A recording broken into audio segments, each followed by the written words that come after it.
میرے لیے پہلے بہت مشکل ہے اس نظام کو لے کر کے چلنا. بڑا مشکل ہوتا ہے کسی کے آگے جا کے جھولی پھیلانا اور اس سے فنڈ مانگنا. مجھے بڑی اچھی طرح یاد ہے کہ ایک دفعہ میں ایک شخص کے پاس گیا تھا تو وہ گھومنے والی کرسی پہ بیٹھا تھا اور وہ پھیر کے دوسری جانب کر کے ساتھ والے ساتھی کو کہنے لگا آپ کا کیا حال ہے. تو میں وہیں سے اٹھ کر کے آ گیا تھا. تو میں نے اپنے طلباء سے کہا تھا کہ بھوک کاٹ لو گے لیکن میں دوبارہ کسی کے پاس کسی کے گھر میں جا کے نہیں مانگنا ہے. ہم اتنے پریشان تھے کہ حال دل سوزاں. ان سے بھی کہا کہ جو غم گسار نہ تھے. خیر میں نے ایک بات اس کو ضرور کہی تھی. میں نے اس کو یہ کہا تھا کہ میں اللہ کے فضل سے اپنی ذات کے لیے ایک پائی کا بھی روادار نہیں ہوں. یہ سوکھا کام نہیں ہے, بڑا مشکل کام ہے. میں اس پورے مجمع میں کہہ رہا ہوں, پوری دنیا میں کہتا ہوں کہ کوئی ایک شخص بھی اٹھ کر کے میرا طلب کرنا تو دور کی بات ہے, میرے رویے کا لالچ بھی بتا دے تو میں دین کا کام کرنا چھوڑ دوں گا. میرے رویے کا لالچ بھی کوئی بتائے, یہ چھوٹی بات نہیں ہے, بہت بڑی بات ہے. میرے والد گرامی نے مجھے جو وصیت کی تھی وہ یہ تھی کہ بیٹے دین کو کاروبار نہیں بنانا. اگر شوق آ جائے دولت جمع کرنے کا, اگر یہ طلب دل میں جاگ جائے تو پھر کاروبار ہی کر لینا. آپ کو اللہ نے ہاتھ پاؤں دیے ہیں, کوئی کاروبار کر لینا, دکان پہ بیٹھ کے رزق کما لینا. تو دین کو جو ہے وہ روزی کا اڈا نہیں بنانا.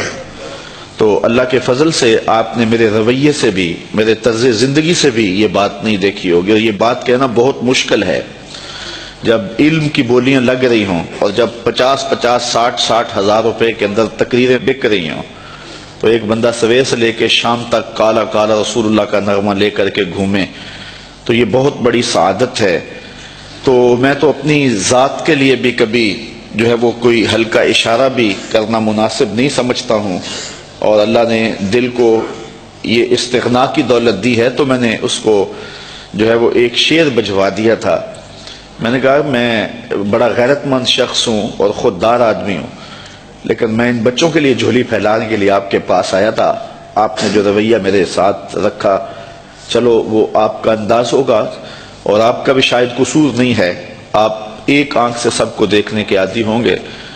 تو میں نے کہا تھا کہ میرے سوال کی عظمت تو دیکھ, میرے سوال کی عظمت تو دیکھ, خیرات نہ دے حسن طلب کی داد تو دے. میں نے کہا یہی دیکھتا کہ ایک شخص کس طرح تیرے پاس آیا ہے. خیر اللہ تعالیٰ جل شانہ کی بارگاہ میں ہم نے دعا مانگی تھی کہ مالک ہمیں کسی کا محتاج نہ کرنا. یہ سلسلہ جو آپ کے سامنے ہے انشاءاللہ یہ بہت جلد پایا تکمیل تک پہنچے گا. میرے عزیز نے بات کی, آج سے 4 ماہ قبل کی بات ہے, کہ ایک پراپیگنڈا کے طور پہ پورے شہر میں یہ بات پھیلا دی گئی کہ یہ جگہ جو ہے یہ بیچ کے کھا گئے ہوئے ہیں. تو مجھے افضل کہنے لگا, میں جمعہ پڑھانے کے لیے ممبر کی جانب جا رہا تھا, تو مجھے کہنے لگا کہ آج جمعے میں آپ نے وضاحت کرنی ہے کہ جگہ ہم نے نہیں بیچی ہے, یہ محض پراپیگنڈا ہے. تو میں نے اسے کہا کہ مجھے بتانے کی ضرورت نہیں ہے, حالات آئیں گے تو وقت خود بولے گا. تو یہ ہم کس کس کی صفائیاں دیتے پھرے, لوگ ہمیں گالیاں نہیں دیتے, لوگ کیا کچھ نہیں کہتے ہیں. تو جو کسی کے من میں ہے وہ کیا, کسی نے کہا نصیب اپنا اپنا, مقام اپنا اپنا, کیے جاؤ میں خارو کام اپنا اپنا.